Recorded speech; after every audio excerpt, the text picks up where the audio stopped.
ओहो कस्तो खाइलाग्दी तरुनी भइसकेकी रहेछ। रसभरीमा रस भरिए चाहिँ शरीर जवानीले भरिएर उटुस पुटुस भइसकेको, कतै बाहिर निस्किन खोजेको जस्तै देखिने। अझ ती छोटा कट्टुमा त आङ्नै सिरिङ्ग हुने, मुखबाट पानी नै रसाउने। ऊ जवानीले पोटिली भएकी रहेछ। अहिले अस्ट्रेलिया छि पढ्न भनेर गएकी। अस्ति मैले म्यासेज पठाएको थिएँ, ओइ भाँडाकुटी खेल्न आऊ, म बाबा अनि तिमी आमा बन्ने। अहिले त मलाई साँच्चैको बच्चा बनाउन पनि आउँछ, अनि आफ्नै साँच्चैका बच्चा बनाएर खेलाउँला भनेर। तर उसले रिप्लाई नै गरिन। सायद नराम्रो लाग्यो होला, गलत सोचाइ आयो होला। पहिलाका कुरा सम्झँदा पनि लाज लाग्दो होला उसलाई। मलाई भने रमाइलोसँगै पछुतो लाग्छ ती कुराहरू सम्झँदा। हामी नेपालमै भएका नेपाली केटाकेटीहरू, अझ मध्यमवर्गीय र तल्लो वर्गीय आयस्रोत भएका घरका केटाकेटीहरूको त दिनचर्या नै भाँडाकुटी थियो।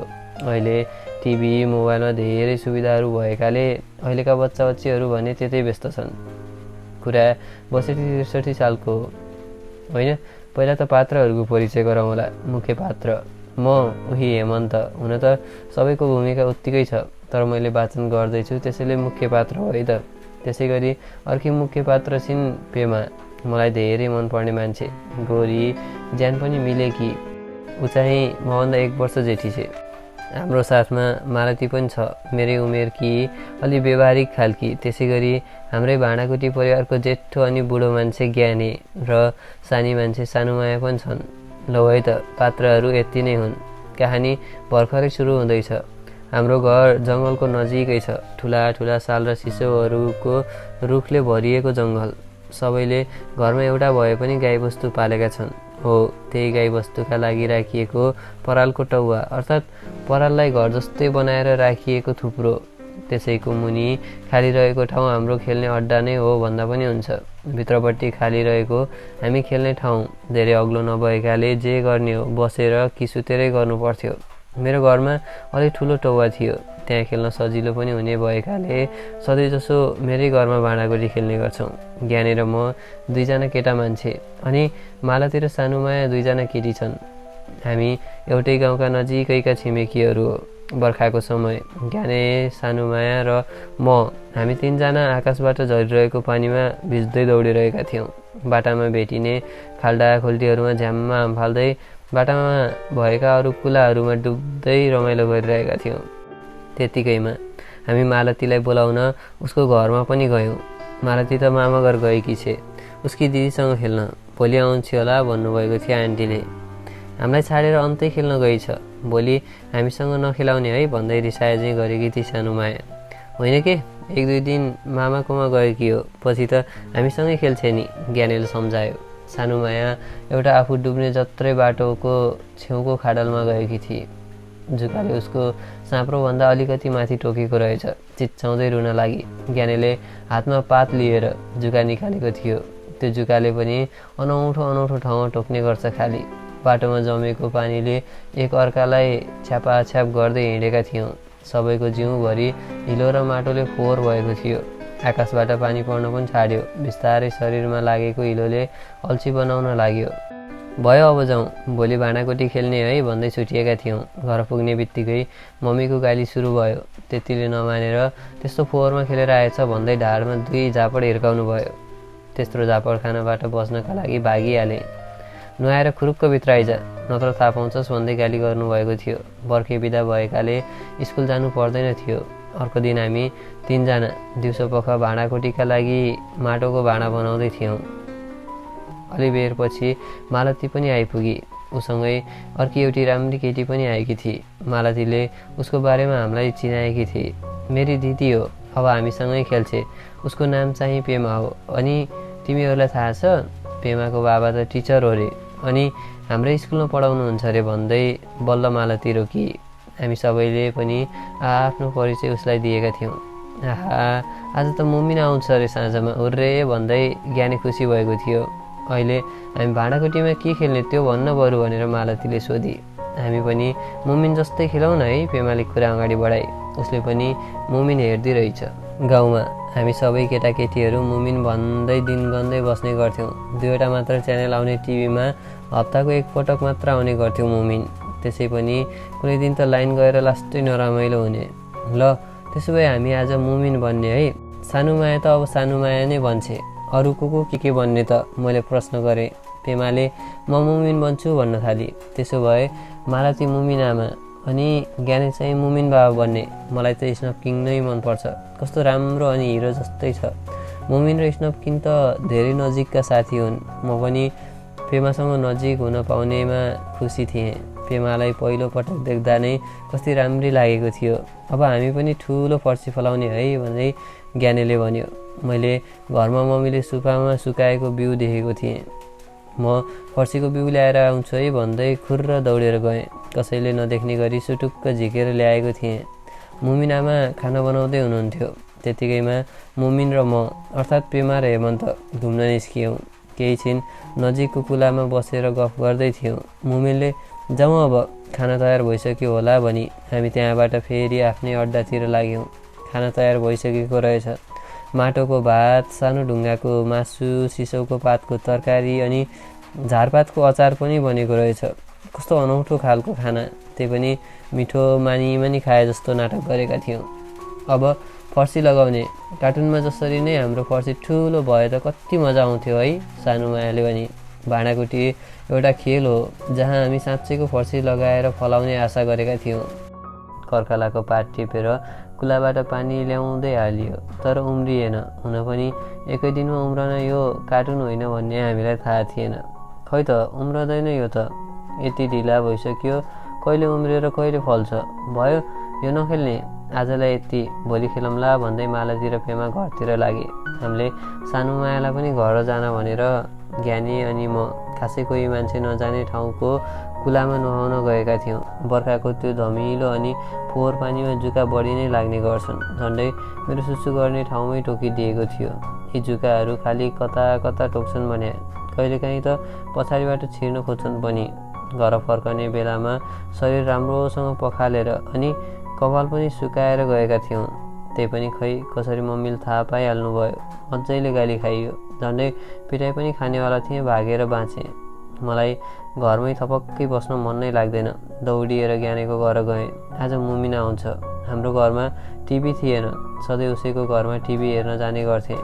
हामी मुमिन सुरु हुनुभन्दा धेरै अघिदेखि नै टिभी अगाडि उपस्थित भइसकेका हुन्थ्यौँ। त्यति बेलाको पर्खाइको मजा मेरा यी 2-4 शब्दहरूले बयान नै गर्न सक्दैन। त्यसको अर्को दिन मालती र पेमा सँगै पहिलाभन्दा छिट्टै आएका थिए। सानो माया र ज्ञाने पनि आएपछि हाम्रो भाँडाकुटी भन्ने खेल सुरु भयो। हिजो पेमा र मेरो जोडी नै बनिसकेको थियो। आज भने मेरी आमा बनाउने कुरा गरेका थिए। मालतीलाई बेहुली हुन मन नलागेर मेरी आमा बन्ने भई। अनि ज्ञाने चाहिँ पेमाको बाबा। सानो मायाको पालो भने अलि पछि। हाम्रो बिहे भएर छोरी जन्मदा बल्ल थियो। आज भाँडाकुटीमा हाम्रो बिहे हुनेवाला थियो। मलाई त दसैँ नै आए जस्तो भयो।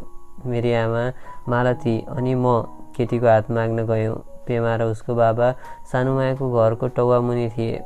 मम्मीले मेरो लागि पेमाको बाबासँग पेमाको हात माग्नु भएको थियो। हाम्रो भोलि नै बिहे हुने भयो। त्यहाँबाट फर्किएर हामी आफ्नो घर अर्थात् हामी बसिरहेको टौवामा आयौँ। खाना खाएर सुते जस्तो गर्दै 2 मिनटमै उठेर चिटिक्क पर्दै बेहुली लिनका लागि निस्कियौँ। हामीसँग धेरै पात्रहरू नभएकाले पेमाको बाउ ज्ञानीले नै पूजापाठ गर्दै थियो। मैले साँच्चै नै पेमालाई माटोको सिन्दुर लगाइदिएको थिएँ। त्यहाँबाट पेमालाई लिएर हाम्रै अड्डामा गयौँ। मलाई बिहेपछि स्वागत मनाउँछन् भन्ने थाहा थियो, तर त्यो भनेको के हो, कसरी मनाउने हो भन्ने थाहा थिएन। अरूलाई पनि सोधेँ, तर उनीहरूलाई पनि थाहा थिएन। सुतेर रात बिताउने होला भन्दै सुतियो, त्यो पनि छुट्टा छुट्टै। त्यो सुताइ पनि 5 मिनटमै पुरा भयो। बाहिर चर्को घाम लागेको भए पनि हाम्रा लागि भर्खरै दिनको सुरुवात भएको थियो। त्यसपछि सानो मायालाई पनि खेलमा ल्याउनु थियो। त्यसैले मेरी आमाले नाति नातिना खिलाउन चाहेको भन्नुभयो। सानो मायालाई पेमा र मेरी छोरीको रूपमा ल्याउने भयौँ। होइन, पहिला तपाईँ र म सँगै सुत्नुपर्छ, अनि मेरो भुँडी ठुलो भयो भने बल्ल छोरी आउँछे, पेमाले भनी। आहा, आज म पेमासँग सँगै सुत्न पाउने भएँ।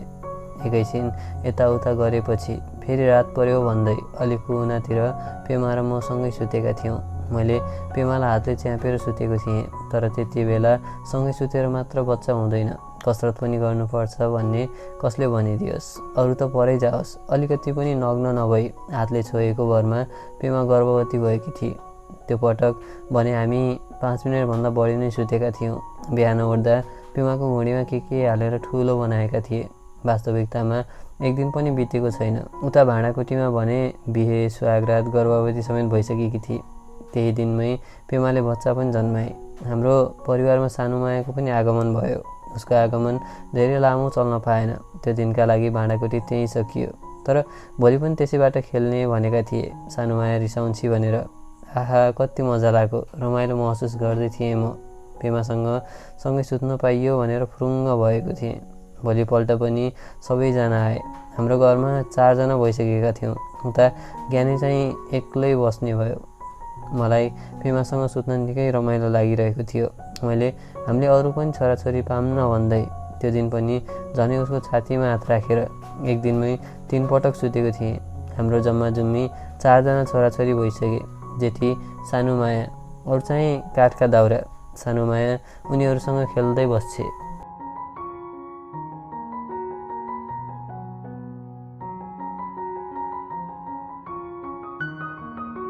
हाम्रो दिनहरू सधैँ भाँडाकुटी खेलेरै कति सजिलै कटिरहेका थिए। फेरि स्कुल जानुपर्ने दिन आयो। पढाइ सुरु भएपछि पेमा आउन छाडी। एक दिन शनिबार आएकी थिए। अबदेखि शनिबार मात्र आउँछु भन्दै एकैछिन सँगै बसेर ऊ घर गई। हामी एउटै स्कुलमा पढ्ने भए पनि भेट त्यति हुँदैन थियो।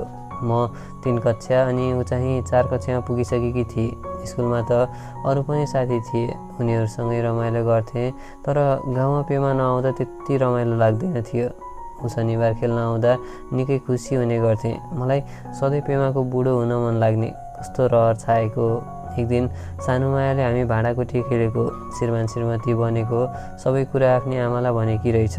हाम्रो घरमा आउनुभएको थियो। मेरी आमासँग सबै कुरा राखेर हामीलाई पनि गाली गर्नुभयो। बिहे गर्ने अनि सँगै सुत्ने पनि गर्दा रहेछन्। अब आइन्दा खेलेको थाहा पाएँ भने कुटै खान्छौ भन्नुभएको थियो। मलाई हामीले के गल्ती गरेका छौँ भन्ने थाहा थिएन। त्यसको केही दिन त हाम्रो भेट नै भएन। शनिबार पेमा एक्लै आएकी थिए।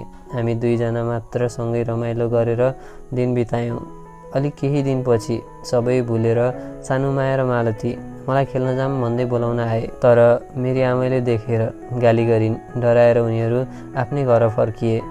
फेरि शनिबार ज्ञानी, मालती, पेमा र सानुमाया सबै आएका थिए। हाम्रा घरका धान रोप्न गएकाले गाली गर्ने पनि कोही थिएनन्। अबदेखि सधैँ शनिबार मात्रै भाँडाकुटी खेल्ने, त्यो पनि कसैले थाहा नपाउने गरी भनेर छलफल भएको थियो। पेमा 15 मिनटको बाटो हिँडेर हामीसँग खेल्न आउने गर्थे।